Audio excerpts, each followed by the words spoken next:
sou a Rose. E eu sou o Lucas. Você está assistindo O Efeito Casal.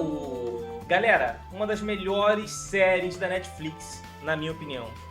Dark nunca foi sobre viagem no tempo. É de qual canal, amor? Você tá ligado? Esse canal maravilhoso. Mas antes de iniciar, já vai deixando o like, se inscrevendo, ativando o sininho, hypando o vídeo, que é importante. Deixa seu comentário que eu respondo todos vocês. O que tem aqui? QR Code bonito aqui, nosso Live Pix. Abençoa a gente aí, mandando um valor pra nós, tá bom? Luqueta RJ Twitch, Luqueta RJ no YouTube, segue lá que eu quero ver vocês. Bora. Vamos.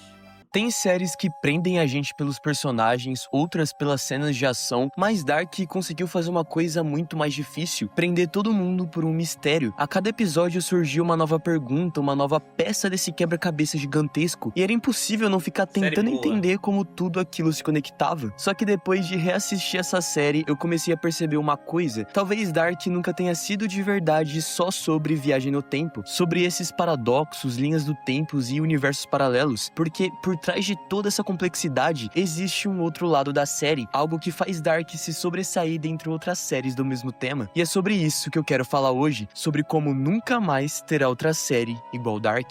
Bom, eu sou o Davi, seja bem-vindo ao Cê Tá Ligado e bora pro vídeo. Bora. Eu acho que não vai ter outra série igual Dark mesmo, não.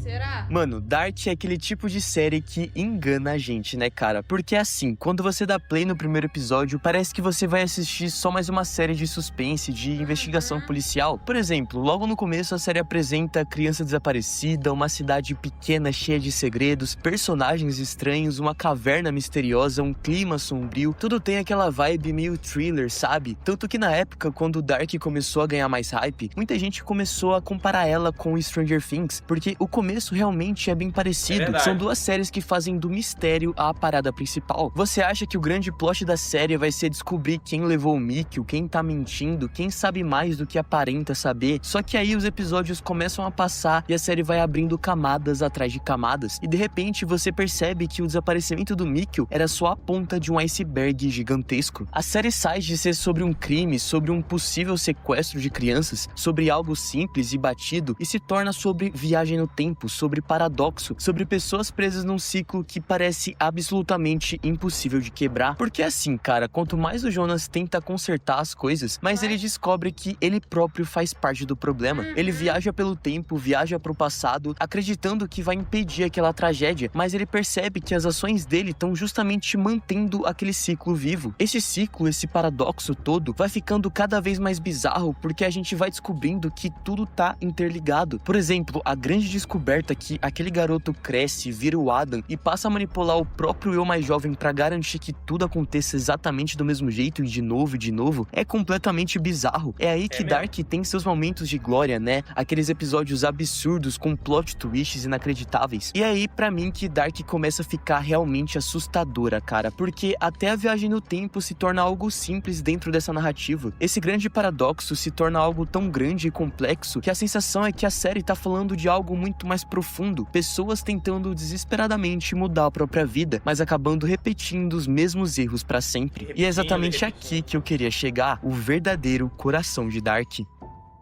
Porque beleza, cara, a gente fica fascinado tentando entender como as linhas do tempo funcionam, quem é pai de quem veio de qual mundo, quem viajou pra qual época, mas no fundo, a série tá perguntando outra coisa. A gente realmente é livre pra escolher o nosso destino ou tudo que a gente faz já tá escrito desde o começo? Existe livre-arbítrio ou a gente só tá seguindo um roteiro que já foi traçado? E o mais genial é que Dark não transforma isso numa discussão filosófica chata, ela faz você sentir essa parada. O próprio Barão Bodar comentou que um dos objetivos da série era justamente pegar essa ideia do livre-arbítrio e transformar ela em um sentimento. Não era só fazer o público pensar sobre isso, era fazer o público sentir o peso disso. E cara, eles conseguem, tá? Porque o tempo inteiro a gente vê os personagens fazendo escolhas. O Jonas acredita que encontrou uma solução, a Cláudia acredita que finalmente descobriu como quebrar o ciclo, o Adam tem certeza que dessa vez agora vai dar certo. Todo mundo acha que tá tomando uma decisão nova, que agora vai mudar tudo, mas a série vai esmagando essa esperança na nossa cara, episódio por episódio. Sempre que parece que alguém finalmente saiu do caminho que o ciclo escreveu, a gente descobre que aquela escolha era exatamente o que precisava acontecer para manter o ciclo vivo. É quase desesperador assistir isso, porque você começa a sentir que não importa o quanto eles lutem, eles nunca vão vencer. A própria fotografia da série, aquele clima pesado, a trilha sonora melancólica, tudo é pensado para mostrar que não existe escapatória. Só que aí vem o final, e pela primeira vez alguma coisa muda. O Jonas e a Martha conseguem impedir o acidente da família Tannhaus. Eles impedem que a máquina do tempo seja criada e, consequentemente, fazem com que os dois mundos deixem de existir. Pela primeira vez, o ciclo é interrompido por completo, praticamente deletado. Pela primeira vez, eles fazem uma escolha diferente. Só que aí vem a pergunta que eu acho muito mais interessante do que simplesmente dizer: ah, então eles tinham livre-arbítrio o tempo todo. Porque, mano, se esse ciclo aconteceu infinitas vezes, como a própria Cláudia afirma, o que exatamente mudou naquela última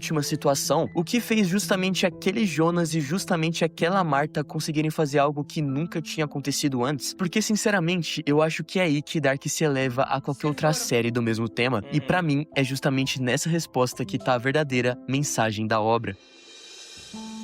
Tem um momento na terceira temporada, no episódio 7, que o Tannhaus faz uma narração que parece só uma reflexão bonita, mas cara, ela praticamente entrega a resposta da série inteira. Ele diz que todas as escolhas que a gente faz são guiadas pelos nossos desejos mais profundos, que nenhuma vontade nasce do nada e que é justamente esse desejo que conduz cada decisão que tomamos. E quando você para pra pensar, faz sentido pra caramba, porque talvez o ciclo nunca tenha sido movido pelo tempo, talvez ele sempre tenha sido movido pelas próprias pessoas, pelo que elas querem, sabe? E isso é genial, porque o verdadeiro combustível do ciclo é o desejo humano. O Jonas quer acabar com o nó, ele quer consertar tudo, ele quer salvar quem ama e impedir que aquela realidade continue existindo. A Eva quer exatamente o contrário, ela quer preservar aquele mundo, porque se ele acabar, o filho dela deixa de existir. A Cláudia, por outro lado, quer salvar a Regina.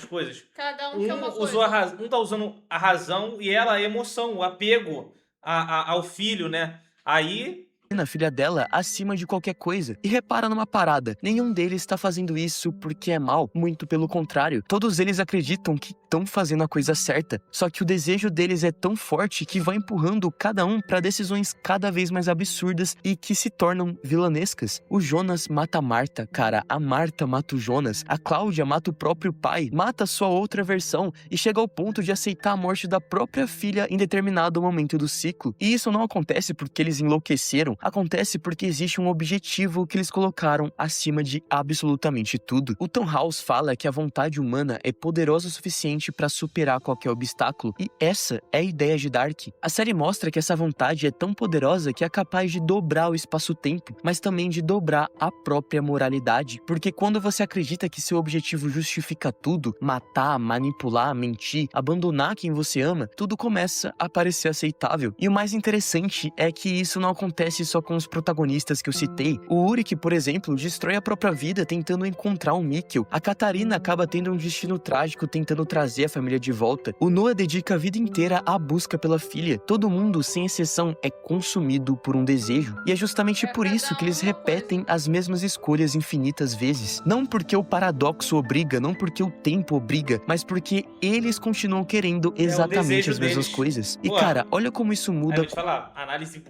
muito boa, tá? Completamente a forma de enxergar a série. O ciclo não existe porque o tempo tá quebrado. O tempo tá quebrado porque ninguém consegue abrir mão do próprio desejo. E aí, aquela pergunta que eu fiz lá atrás finalmente ganha uma resposta. Qual é o verdadeiro motor desse ciclo? Bom, é o desejo humano. Tanto que o próprio Jonas admite isso no episódio final, quando ele olha pra Martha e diz: você e eu somos a razão de tudo isso acontecer repetidas vezes, porque você não consegue abrir mão do que você quer e eu não consigo abrir mão do que eu quero. E sinceramente, mano, essa frase talvez seja a definição mais perfeita de Dark, porque o maior paradoxo da série não é o tempo, mas sim o próprio ser humano. E talvez seja justamente por isso que eu acho o final de Dark tão fascinante, cara. Os próprios criadores dizem que é um final feliz, mas cada um enxerga essa felicidade de um jeito diferente. O Barão Bodar, em uma entrevista ao The Hollywood Reporter, parece defender a ideia de que, às vezes, a melhor coisa que alguém pode fazer é simplesmente deixar de existir para que outra pessoa possa ser feliz. E, cara, eu confesso que eu já não compro tanto essa ideia, porque, no fim das contas, a gente não escolhe sentir o que sente. A gente não acorda e decide quais desejos a gente vai ter. Eles simplesmente simplesmente aparecem, moldam quem a gente é e acabam guiando boa parte das nossas decisões. A diferença é que, ao contrário dos personagens de Dark, a gente tem a oportunidade de olhar pra gente e perceber quando esses desejos estão levando a gente pra um caminho errado, tá ligado? E eu acho que essa é a verdadeira esperança do final de Dark. Não é a ideia de apagar quem você é entender o que move você. No fim, Dark pode até falar sobre paradoxos, viagem no tempo e universos paralelos, mas eu sinceramente acho que ela sempre teve falando sobre a gente, sobre nós, seres humanos. E é por isso que eu falo, cara, nunca mais terá outra série igual Dark. Eu gostei da análise dele, arrebentou. Mas esse foi o vídeo de hoje, a gente espera que você tenha gostado, e se você curte o nosso canal, segue a gente no Insta que a gente tá começando a postar conteúdo por lá. E claro, se inscreve, deixa o like e hype o vídeo pra dar aquela ajudada. Mas então é isso, a gente vai ficando por aqui. Muito obrigado você que assistiu até agora e falou! Olha, poucas séries me prenderam igual Dark. Eu assisti 2 vezes, assisti sozinho, depois que eu casei, assisti com ela. Fez eu assistir, né? E eu fiquei surpreso dela ter assistido tudo, sabe?